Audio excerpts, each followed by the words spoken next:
All right. We are back with the GSMC Wrestling Laureate Podcast, brought to you by the GSMC Sports Network.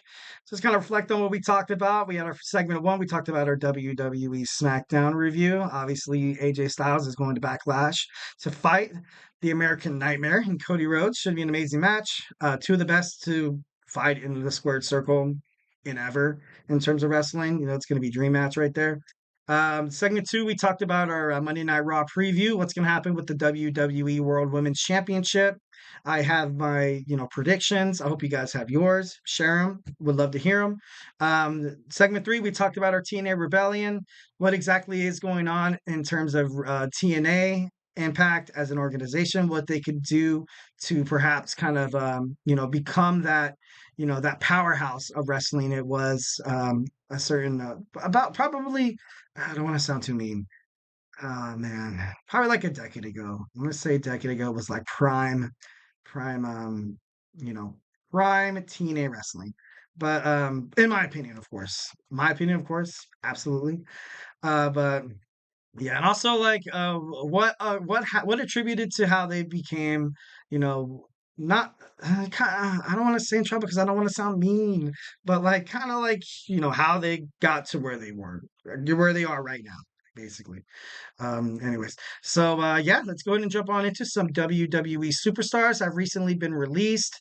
You're going to be seeing it on, especially if you follow wrestling Twitter, you're going to be seeing this kind of all over, kind of all over here. So yeah, let's go ahead and jump into it. We have our obviously the first we kind of have Veer and Sanga. Veer, he was actually in a reality TV show. That was absolutely crazy. It was a baseball contest called the $1 Million Arm, where he was actually drafted by a Pittsburgh Pirates, minor league developmental club. So that's pretty impressive, to be honest. They Veer and Senga made up the tag team of Indus Share. I'm probably pronouncing that wrong. Also, they both competed in the recent Andre the Giant Andre the Giant Memorial Battle Royal. Man, that's a mouthful. Wow. Um, and they both debuted in NXT in 2018. I saw these guys wrestle a couple of times. They weren't really on the main card so often. I know a lot of people were kind of disgruntled because basically that WWE didn't really give these guys a chance. And honestly, that's kind of fair because I feel like they were kind of being brought up during that, kind of like the end of like Vince McMahon's tenure in the WWE. And, very much they probably could have had better bookings, probably could have had a better like spotlights, a better storyline in the WWE tag team title division. But ultimately they weren't able to. And, they were like, oh, sad to say, but, they were. And, all right, next. Oh, I don't know why this is not on. Oh, there we go. That's why. That's why. All right. Next we have Xia Li. Xia Li. She said, and I quote, she said, "As the first female Chinese superstar, I feel proud," which is pretty cool. That's awesome. Definitely. She started in NXT in 2017 in the Mae Young Classic. She actually performed in two Mae Young Classics, I think. She was in the Royal Rumble. She mastered the martial art of wushu. Wushu. She's a co-founder of her own fitness studio. She's also multiple first place. She has multiple first place finishes in martial arts competitions, including the World Traditional Chinese Wushu Championship, the World Traditional Chinese no, the Nike Challenge competition, and the China Throwdown, the Battle of the Bond. So, obviously this girl, she's not going to have any problem after WWE. She's going to be picked up pretty quick. I don't know if you're going to see her on another wrestling brand, but obviously she kind of has her own, like, she's an entrepreneur as well as she is a superstar and also as a, kind of like a businesswoman. Like, major respect for this girl. That's awesome. That's like if I tried any of that martial arts stuff, like I'd probably pull a hammy, or I'd probably, tweak my neck and be like, I can't make it into work today. Like, be like, oh no, I was starting this martial arts company and like we were gonna make millions, million. No, I'm just kidding. No, honestly, this girl is she's gonna be great. She's gonna be great. would be awesome to kind of see her in the WWE again. Will it happen? Hopefully. That'd be cool to see Paul Levesque kind of, pick her back up, kind of restructure her contract and make her into WWE NXT Women's Division. Obviously, they have that new North American Women's Championship that people are going to fight for. And honestly, I think Julia, I think that's how you pronounce Julia, was going to come in from New Japan Wrestling and kind of take over. But I guess she's not planning on debuting in NXT until probably like June. So I'm like, hey, like why not like, pick her back up? She's obviously like she's great. She's talented.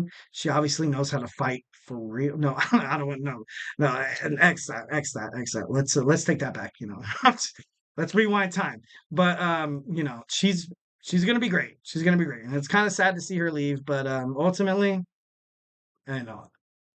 Vince McMahon knows what he's doing. No, not Paul Levesque. Well, I don't even know. It's kind of like her contract was up, and usually where contracts are up, you kind of have people coming in as you have people moving out. That's just the business flow. That's just the business flow. I have a friend who's a manager, and he said once when you're getting paid salary at any organization, the higher ups are kind of planning their move a year kind of like prior, like you know what I mean, like basically if you're gonna get you're gonna get canned, they're gonna know like within a year. You're gonna know within a year. I might come off as like totally surprised, but that's what he told me. I don't know if every business is like that, but I'm like, you know what, like WWE, they just knew that they didn't want these superstars. All right, well, next we have Xyon Quinn. Basically he had this to say about the whole thing. He said the comeback is always greater than the setback, which is I agree. That's pretty cool. And he had a quote said 90 days. All these superstars that got released, they are still on like a 90 days, like kind of like period where they can't be picked up or they can't be signed yet. So ultimately, I think Quinn will get picked up. He's an Australian professional wrestler who's found a lot of success. His last match in WWE, which is kind of sad, he lost to Braun Breaker in a squash match, 6 seconds. Wow, 6 seconds in the quad. But he had a great rugby career. I looked, I did a little research on this guy. This guy has had, this guys have played in the rugby organization in Europe. He represented like Samoa, and he also like he's pretty damn good. He's pretty. So will he go back to rugby? I don't know. Maybe by the look of his, his picture, it looks like his body. He's still, he can still throw the ball, kick the ball, rugby the ball. All of you NFL fans out there, all you rugby fans out there, let's kind of mesh together here. Let's kind of mesh together. A lot of people think that like a lot of because I had some friends who actually played rugby in their high school, and they're like, "Oh man, it's more intense than football. Football, you can't have all this protective gear, you have all these rules and this and that and the other, and rugby's just like so done. Let's not disrespect each other, guys. We as a society need to come together, love each other, enjoy wrestling, enjoy peace, love, and positivity all the time, baby, all the time, all the time." All right. Next, and this is kind of like not the major one because all these superstars, I'm not trying to downgrade anybody, but this was kind of like the biggest one.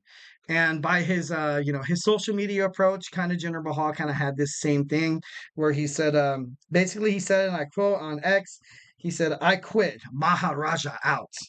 And he basically said, free agent, 90 days. And I don't know, it's kind of sad. Like I really like Jinder Mahal. It's kind of sad how he was kind of like that kind of like that not throwaway superstar so to speak, but whenever somebody needs to win, or when the Rock came back to have that promo about should I stand at the head of the table, like ultimately who did he squash? Jinder Mahal. Jinder Mahal came back, and his last match was actually against Seth Rollins for the World Heavyweight Championship match. Didn't really happen. I actually remember watching that WWE Monday Night Raw, and Corey Graves was like, "We're gonna have former WWE champion make it," and everybody had speculation that it was Rock. Eventually, it was, but Jinder Mahal came out first, and to be honest, and I was a little disappointed. No, and I'm not trying to be mean. I'm not, I'm trying to share my feelings with you guys. But like, I saw Jinder Mahal come out, and I was like, oh, I thought they were trying to build up something with Roman Reigns and you know The Rock fighting, but no, like ultimately it's kind of crazy. He does deserve a lot of respect. He's a former WWE champion. He had a shocking win over Randy Orton in 2017. He also won the United States Championship at WrestleMania 34. He had a 169-day title reign. He's only 37 years old. Absolutely, only 37 years old. I think he's going to get picked up pretty quick. Honestly, he's a great wrestler. He's a great wrestler. Drew McIntyre even commented toward his release and said, "Hey, like we're the comeback. We're kind of like the comeback kids here. Like I did it. You've done it before. You can do it again." And it wouldn't surprise me if the Maharaja came back to WWE. It wouldn't surprise me. Wouldn't surprise me if I see him on AEW in the foreseeable future. Maybe Impact Wrestling, Ring of Honor. Maybe he'll fit better there. Maybe he'll feel more. Maybe he'll be better booked, or maybe he'll have basically be appreciated more over there. Like, who knows? So, yeah. Hope you guys enjoy the show. Maharaja out. No, I'm just kidding. No. So, we talked about Raw. We talked about SmackDown. We talked about TNA. We also talked about WWE releases. Hope everybody enjoyed it. And once again, don't forget to comment on the tips and donations link at the GSMC podcast.net with your questions so I can see it so we can have a nice little conversation about it. But, thank you once again for tuning in to the GSMC Wrestling Laureate Podcast presented by the GSMC Sports Network. Your support means a lot to us, so please remember to Superman punch that like and subscribe button and leave a positive review for the show. Tell me what you like, tell me what you don't like, tell me how you feel like WWE should handle some of these storylines. It's all open. It's all gravy, baby. And follow us on Facebook. Follow us on Facebook, Twitter/X, um, Instagram, TikTok for more content and updates. And remember, if I haven't made you a wrestling fan by now, we have a bunch of podcasts all over the GSMC Podcasting Network and the GSMC Sports Network. We have Baseball with Sam. We have Kenneth with football. We have TJ Sports, Jeremy Sports, the Andrew Tate Show. List goes on and on and on. We have my boy Tommy on college football. It's just join this bloodline of absolutely badass podcasts. And so don't be afraid to be a part of it. Well, anyways, my wrestling peeps, have a great night. Good to see you guys. Hope you had a wonderful weekend. Thank you once again and have a phenomenal day.